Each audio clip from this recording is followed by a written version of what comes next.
പുരുഷന്മാരോട് അള്ളാഹുവിന്റെ കൽപ്പന ആണുങ്ങളോട് നല്ല നിലയിൽ അവരോട് കൂട്ടുജീവിതം നയിക്കണം. അഷ്റഫുൽ ഖൽഖ് റസൂലുള്ളാഹി സ്വല്ലല്ലാഹു അലൈഹി വസല്ലം തങ്ങളോട് സ്വഹാബത്ത് ചോദിച്ചില്ലേ, മാ ഹഖ്ഖു സൗജത്തി അഹദിനാ അലൈഹി, നബിയേ ഞങ്ങളിൽ ഒരാൾക്ക് അയാളുടെ ഇണയോടുള്ള ബാധ്യത എന്താണ്? തങ്ങൾ പറഞ്ഞു, അൻ തുത്ഇമഹാ ഇദാ തുഇംത, നീ ഭക്ഷിക്കുമ്പോൾ അവരെ നീ ഭക്ഷിപ്പിക്കണം.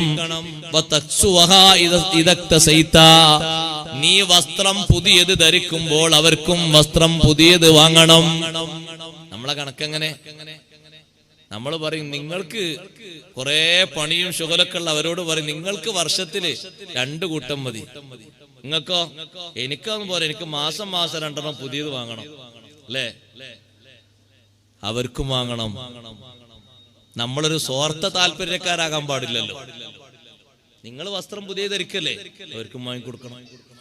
നിങ്ങളെ ഭാര്യക്കും നിങ്ങളെ ഇണക്കും വാങ്ങിക്കൊടുക്കണം. അല്ലെ നിങ്ങളത് വാങ്ങണ്ട, അപ്പൊ കണക്കാവുമല്ലോ. അല്ല നിങ്ങൾക്ക് മാത്രം ഒന്ന്, ഇപ്പൊ നിങ്ങൾ സ്വന്തമായിട്ട് ജീവിക്കാൻ നിങ്ങളെ കൂടെ ആരുല്ലേ? കൂടുള്ളവരെ മറന്നോ? എന്നിട്ട് തങ്ങൾ പറഞ്ഞു, വലാ തദ്രിബൽ വജ്ഹ, ആണുങ്ങൾ ശരിക്ക് കേൾക്കണം, വലാ തദ്രിബൽ വജ്ഹ, നീ നിന്റെ ഇണയുടെ മുഖത്തടിക്കരുത്. മുഖത്ത് നീ അടിക്കരുത്. ബാധ്യതയാ പറയുന്നത്, കടപ്പാടാണ്. സഹോദരങ്ങളെ, സ്വന്തം ഇണയുടെ മുഖത്തടിക്കുന്ന ഭർത്താവ്, മറ്റൊരു ഹദീസിൽ തങ്ങൾ പറഞ്ഞില്ലേ, നാണമില്ലേ പുരുഷ, പകലന്തിയോളം ചീത്ത പറഞ്ഞ് വേണ്ടുവോളം മുഖത്തൊക്കെ അടിച്ച് രാത്രിയാകുമ്പോ കയറി കിടന്നിട്ട് നിന്റെ ആവശ്യം നിർവഹിക്കാൻ നാണമില്ലയോ? ചീത്ത പറഞ്ഞിട്ട് അനാവശ്യം പറഞ്ഞിട്ട് അടിക്കേണ്ട രൂപത്തിൽ മുഖത്തൊക്കെ അടിച്ച് അങ്ങനെ നരകയാതന അനുഭവിപ്പിച്ചിട്ട് പിന്നെ നിനക്ക് നിന്റെ താല്പര്യങ്ങളൊക്കെ നിർവഹിക്കണമല്ലേ? എന്തൊരു മോശപ്പെട്ട സ്വഭാവമാണ്. വലാ തുഖബ്ബിഹ, മോശപ്പെട്ട ഒരു വർത്തമാനവും നീ സംസാരിക്കരുത്. ദുഷിച്ച ഒറ്റ വാക്കും നീ ഇണയോട് പറയരുത്. നഊദു ബില്ലാഹ്. സ്വന്തം ഇണയുടെ ബാപ്പക്ക് വിളിക്കുന്നവരില്ലേ? ബാപ്പ മരിച്ചു പോയിട്ട് വർഷം 10 എങ്ങനെ തോന്നുന്നു സഹോദരങ്ങളെ? ഉമ്മക്ക് വിളിക്കുന്നവരില്ലേ? ബാപ്പാന്റെ ബാപ്പക്ക് വിളിക്കുന്നവരില്ലേ? വല്യമ്മയെ വിളിക്കുന്നവരില്ലേ? എന്തെല്ലാമാണ് ചിലരുടെ വാക്കിലൂടെ വരുന്നത്. തങ്ങൾ പറയുന്നു, വലാ തുഖബ്ബിഹ, മോശപ്പെട്ട ഒരു വർത്തമാനം നിന്നിൽ നിന്ന് ഉണ്ടാകരുതേ. ഇതാണ് കൂട്ടുജീവിതത്തിന്റെ ഭംഗി എന്ന് പറഞ്ഞതാ. ഒരിക്കലും നിങ്ങളുടെ ജീവിതത്തിൽ നിങ്ങൾ ആലോചിച്ച് നോക്കൂ. നബി സല്ലല്ലാഹു അലൈഹി വസല്ലം തങ്ങളുടെ ജീവിതത്തിന്റെ സൗന്ദര്യം അന്വേഷിച്ച് വന്നപ്പോ സ്വഹാബത്ത് ആയിഷ റളിയല്ലാഹുവിനോട് ചോദിച്ചു, തങ്ങള് നിങ്ങളുമായിട്ട് ഇണചേരുന്ന സമയത്ത് സല്ലപിക്കുന്ന നേരത്തുള്ള അവസ്ഥകളൊക്കെ നിങ്ങൾ ചോദിച്ചപ്പോ ആയിഷ റളിയല്ലാഹു അൻഹ പറഞ്ഞു, നല്ല മധുരമൂറുന്ന സംസാരം കൊണ്ടാണ് തങ്ങൾ സ്റ്റാർട്ട് ചെയ്യുന്നത്. കാര്യം നടത്തിയിട്ട് സ്വല്ലല്ലാഹു അറിയാന്നല്ല, മനസ്സിലാണ്ടോ നിങ്ങൾക്ക്? മനസ്സിണക്കത്തിന്റെ ഏറ്റവും നല്ല മധുമൂറുന്ന സംസാരം. ആദ്യ രാത്രിന്റെ കഥല്ല പറഞ്ഞത്, എല്ലാ രാത്രിയിലും നല്ല വർത്തമാനം പറയും തങ്ങള്. ഇണയുടെ താല്പര്യങ്ങളൊക്കെ തങ്ങൾ പരിരക്ഷിക്കും, സംരക്ഷിക്കും. ഞങ്ങളെ മനസ്സൊക്കെ തങ്ങൾ സംസാരിച്ചിട്ട് നല്ല റാഹത്തിലാക്കും.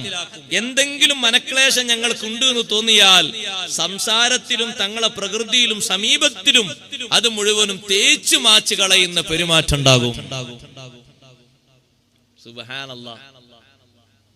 ചില ആൾക്കാർ മിണ്ടന്നല്ല, മുറാദൊക്കെ എത്ര ഹാസിലായിട്ടുണ്ടാവും, പക്ഷെ മിണ്ടന്നല്ല.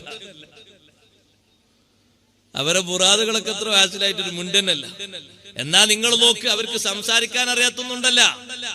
അവരവരെ മൊബൈലിലൂടെ അന്യ പെണ്ണുങ്ങളോട് ചാറ്റിംഗ് നടത്തിയെടുത്ത് ചിലപ്പോൾ മത്സരം നടത്തിയിട്ടുണ്ടെങ്കിൽ ഫസ്റ്റ് സ്ഥാനം അവൽക്കരിക്കും. ഹറാമായ ആരാന്റെ പെണ്ണുങ്ങളോട് ആരാന്റെ മക്കളോട് ചാറ്റിംഗ് നടത്തിയിട്ട് കിന്നാരം പറയുന്നതെങ്ങാനും പുറത്തു വന്നാല് ഇങ്ങനൊക്കെ സംസാരിക്കാൻ ഇവന് കഴിയോന്ന് ആൾക്കാർ അത്ഭുതപ്പെട്ടു. അതും പച്ച ഹറാമ്. അതേ സമയത്ത് അള്ളാഹു ഹലാലാക്കി കൊടുത്ത ഇണയോട് ഒന്ന് മധുരമൂറുന്ന രീതിയിൽ രണ്ട് വർത്തമാനം പറഞ്ഞ് സന്തോഷങ്ങൾ പറയാൻ അതിന് അല്ലാഹു തആല എത്ര കൂലി തരുന്നത്?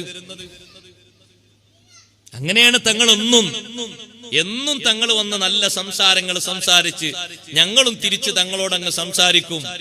അങ്ങനെ നല്ല സംസാരങ്ങളുമായിട്ട് ഇണചേരലിന്റെ തുടക്കം, ശാരീരിക സ്പർശനം. തങ്ങള് ശരീരത്തിന് എന്തെല്ലാം സുഖങ്ങൾ അനുഭവിക്കുന്നുണ്ടോ, ഹലാലായ സുഖങ്ങൾ, ഞങ്ങൾക്കും ആ സുഖങ്ങൾക്ക് വേണ്ടി തങ്ങൾ എല്ലാ അവസരങ്ങളും ഒരുക്കിത്തരും. എല്ലാ സന്ദർഭങ്ങളും തങ്ങളിൽ നിന്നുണ്ടാകും. ഒരിക്കലും തങ്ങളുടെ താല്പര്യം മാത്രമാണ് തങ്ങൾ സംരക്ഷിക്കുന്നത് എന്ന് ഒരു സമ്പർക്കത്തിലും പറയാൻ കഴിയൂല. സഹോദരങ്ങളെ, സമ്പർക്കത്തിന്റെ ഭംഗിയാണ്, ശൈലിയാണത്. ഒരിക്കലും അനാവശ്യ വർത്തമാനം പറയരുത്.